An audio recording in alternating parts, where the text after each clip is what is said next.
Is the Special Tribunal a court, and does it have the competence to review and set aside contracts and order forfeiture of assets? Well, this matter was heard in the Constitutional Court yesterday. The application was brought by a PPE supplier. Judgment was reserved. Let's get more on the matter from legal expert Benedict Phiri. Mr. Phiri, good morning, and thank you very much for your time. A very interesting matter indeed relating to the Royal Baja, and then we saw there was another company that after that PPE contract was withdrawn, another company came in. Very, very interesting, and has most certainly piqued the interest of most South Africans. So now the applicants brought this matter before the Constitutional Court, trying to argue jurisdiction of the tribunal. Now, we'll get them to the merits, at least, of this case. But if we start with jurisdiction, it becomes a talking point. We ask the questions that, insofar as the Constitution is concerned, does this matter raise questions around the application or interpretation of the Constitution, or is it related in any way to an arguable point of law? Yeah, I think it was going to be a matter of time. It was only going to be a matter of time before we started seeing challenges to the SIU's work and linked to that the Special Tribunal with respect to corruption.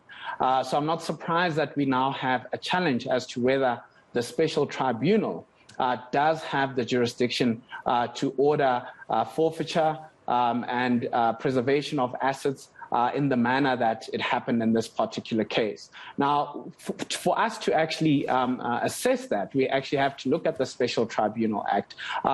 Section 8 affords the Special Tribunal powers that are similar to that of a high court, and effectively sits the Special Tribunal like any other high court in this country. And, linked to that are the rules of the Special Tribunal, which then actually quite explicitly allow it to make and hear cases like this and make the types of orders it has made here.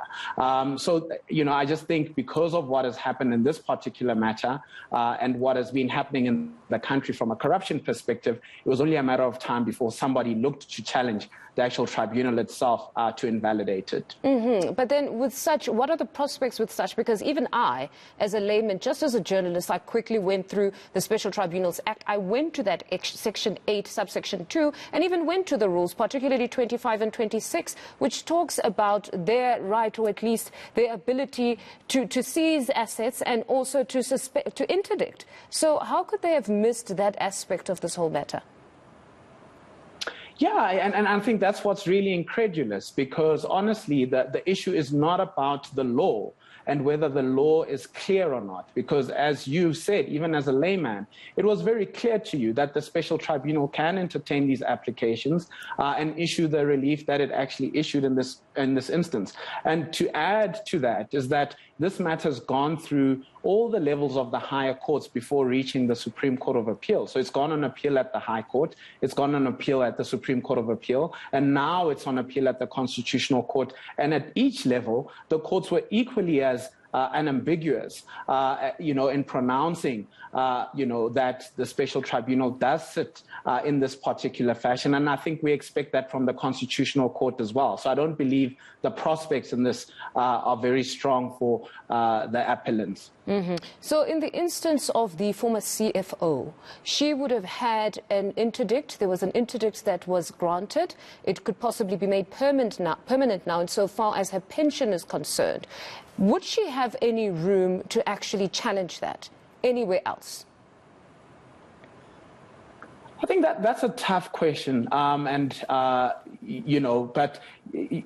I suppose yes, because one always has the ability to approach the courts to set aside or vary an order.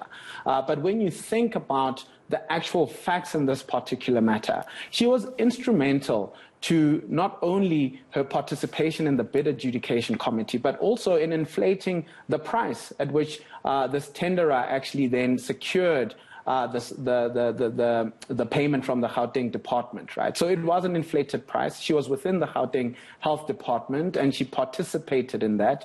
I mean, that is really a crime. Let's call a crime, and her pension and her assets should then be seized because in some instances, there is a commingling with respect to what has been done in this particular instance. But certainly, I think she does have the ability to say, well, it's not directly linked to what is actually being complained about here. And at least in that respect, my funds can then be released. But it will remain arguable. Mm-hmm. It seems like it's going to be a very easy case, but I suppose what would be of benefit here is always when you read the Concord judgment, because they will take you through the reasons why perhaps the matter should have not found itself there in the first place. So I suppose there will be that benefit, right?